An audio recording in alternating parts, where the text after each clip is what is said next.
What if the way you connect with people today was shaped long before you ever understood what relationships were? Many people think avoidant attachment is simply about not liking commitment or preferring independence. But the truth is much deeper.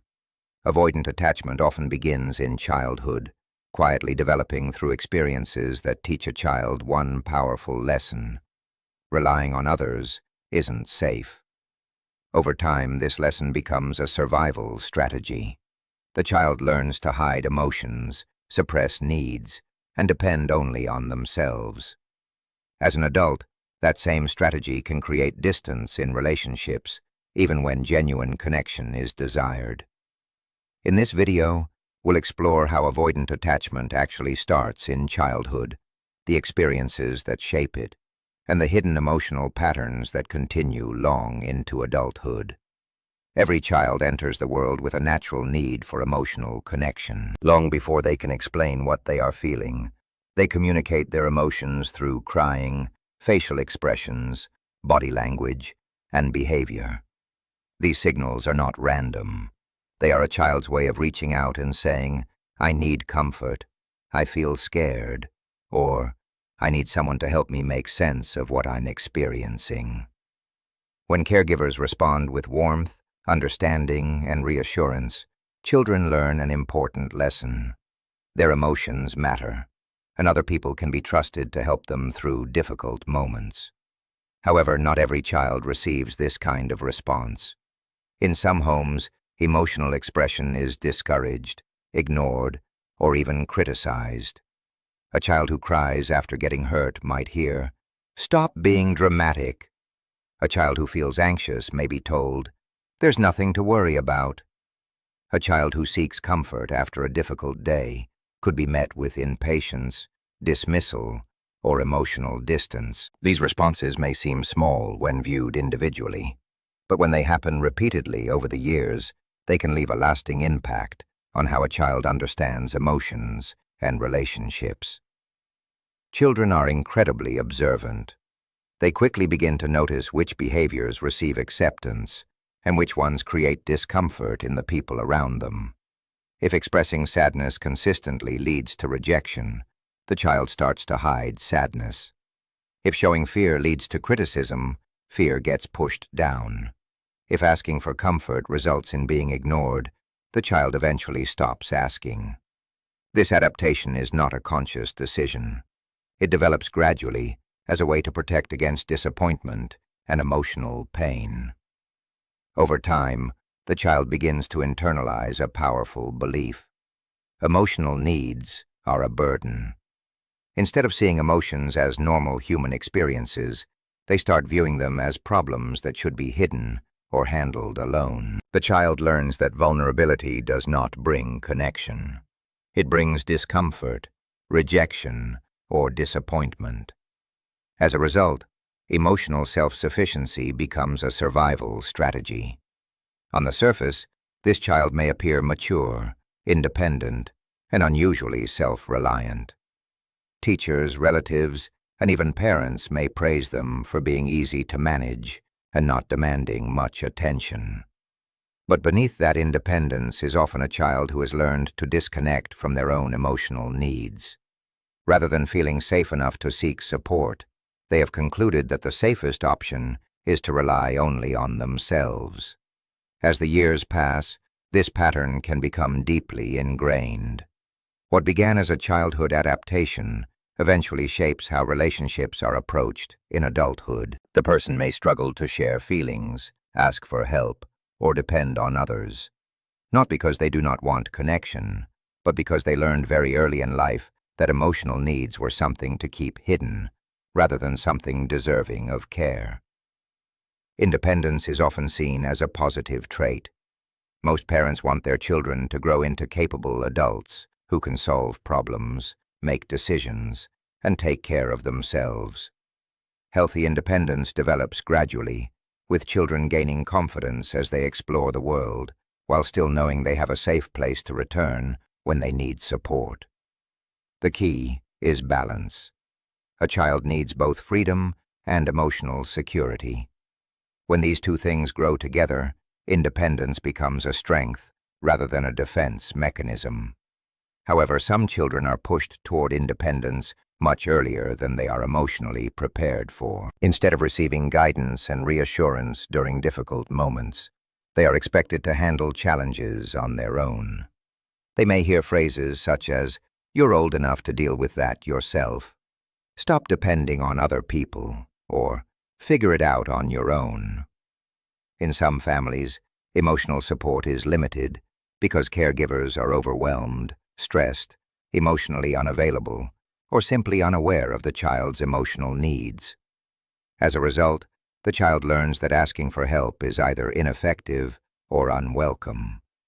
At first, the child may continue reaching out for support.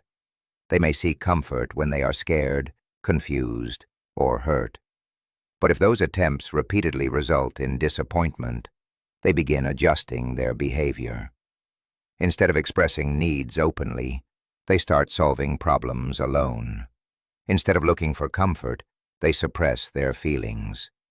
Instead of depending on others, they rely entirely on themselves. This adaptation often earns praise from the outside world. Adults may describe the child as mature for their age, exceptionally responsible, or remarkably independent. While these qualities can seem impressive, they sometimes hide a deeper reality. The child's independence is not always a sign of confidence. In many cases, it is a response to the belief that support will not be available when it is needed most. As this pattern continues, the child begins to associate dependence with vulnerability, and vulnerability with disappointment. They learn that relying on others creates risk. If they expect nothing from anyone, they cannot be let down. This mindset becomes a protective shield that feels safer than trusting people with their needs and emotions. Years later, this early lesson often follows them into adulthood. They may struggle to ask for help, even when they desperately need it. Receiving support can feel uncomfortable, and depending on someone else may trigger feelings of anxiety or loss of control. In relationships, they may value self-sufficiency above emotional closeness, believing they should handle everything alone. To others, they can appear strong, confident, and highly capable. Yet beneath that image is often a person who learned very early that independence was not simply encouraged, it was required. What looks like strength on the surface may actually be the result of a child adapting to a world where emotional support felt uncertain, teaching them that the safest way to survive was to need as little from others as possible. One of the most misunderstood experiences that contributes to avoidant attachment is growing up with caregivers who were physically present but emotionally unavailable.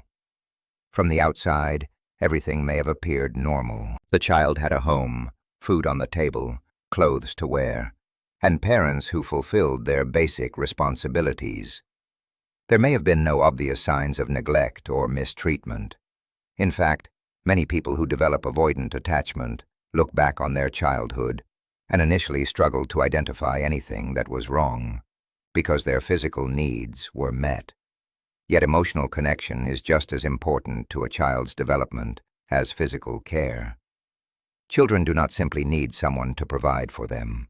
They need someone who notices their feelings, responds to their emotions, and helps them understand what they are experiencing.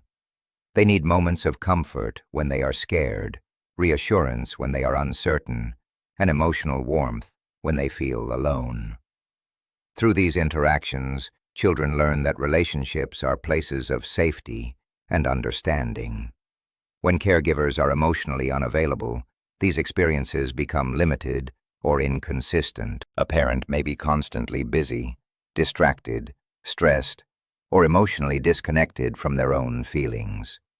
Conversations may focus on practical matters such as school, chores, schedules, or achievements, while emotional topics are rarely discussed. When the child expresses sadness, fear, or frustration, the response may feel distant, rushed, or uncomfortable.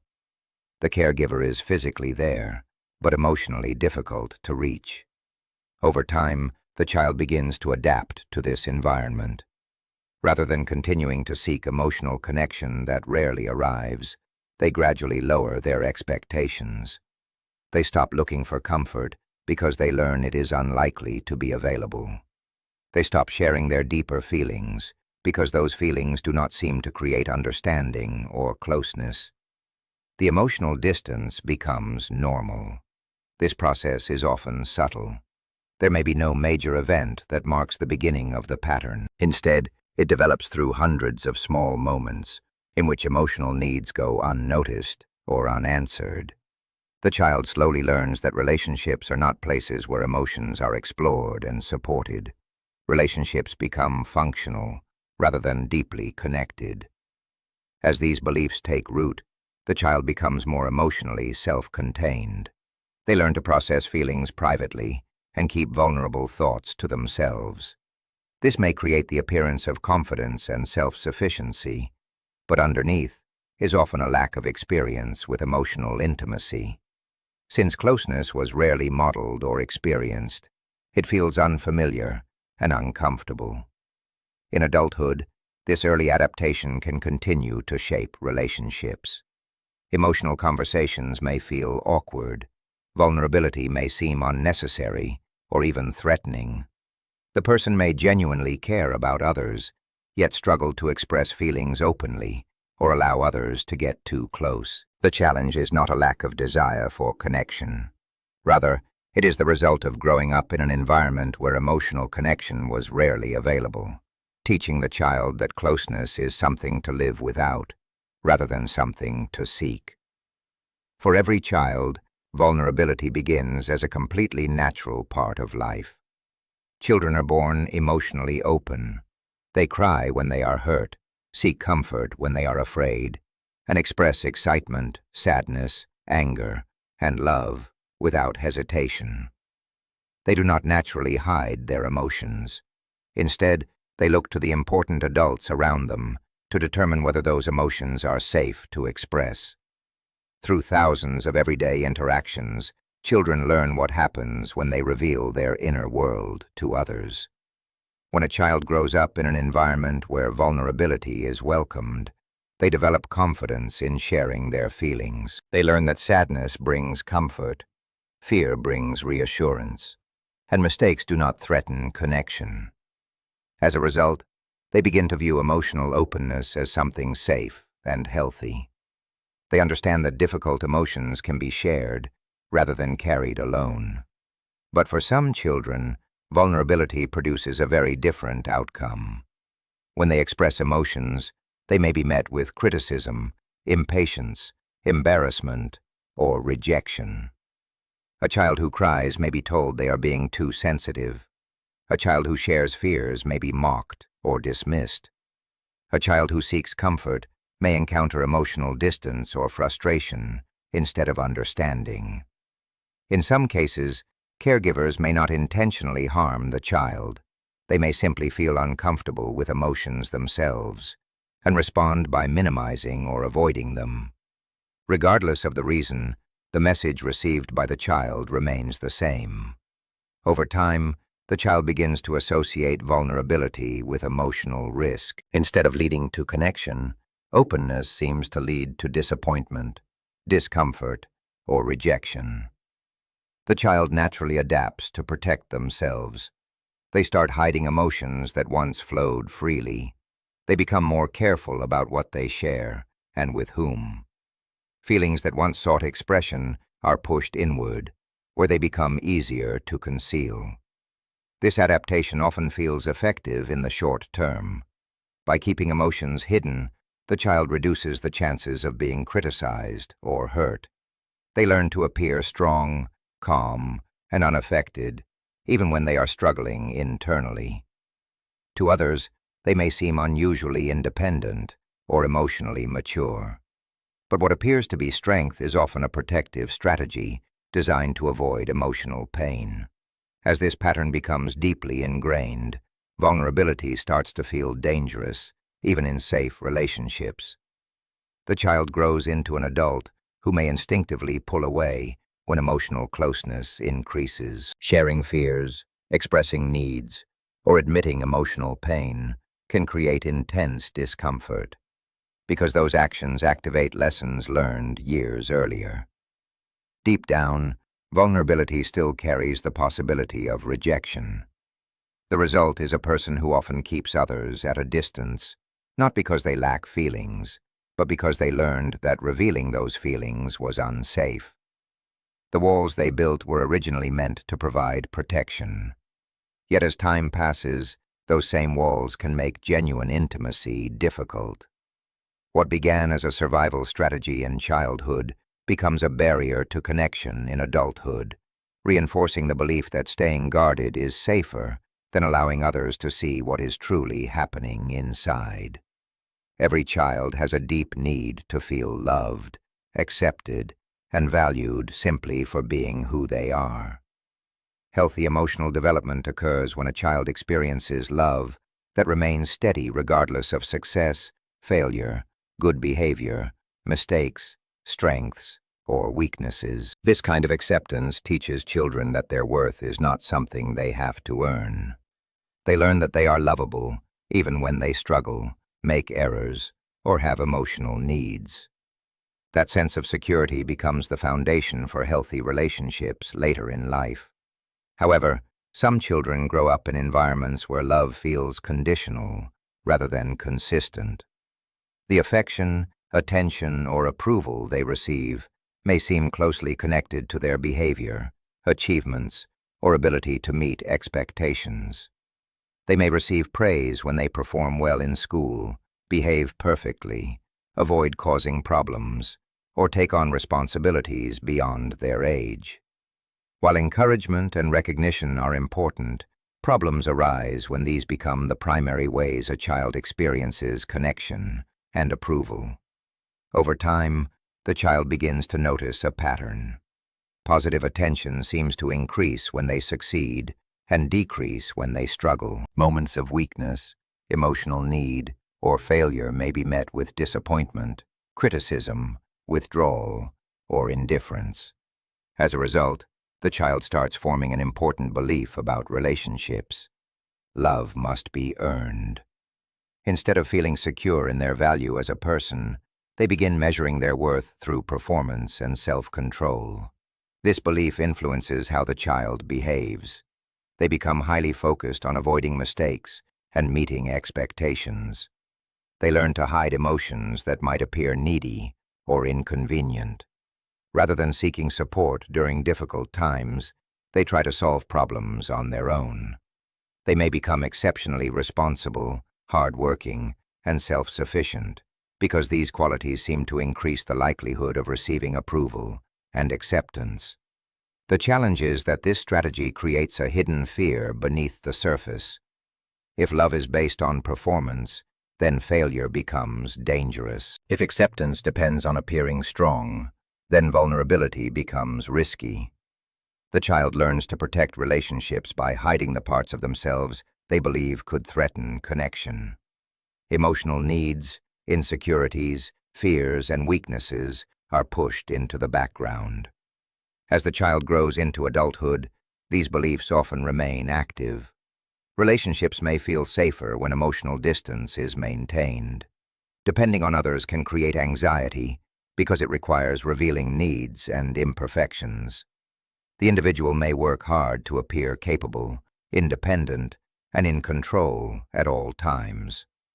They may avoid asking for help, not because they do not need it, but because needing something from another person feels uncomfortable.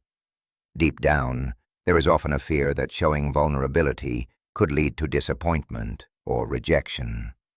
The person may believe that they must continue earning love through competence, achievement, or self-sufficiency. As a result, genuine closeness becomes difficult.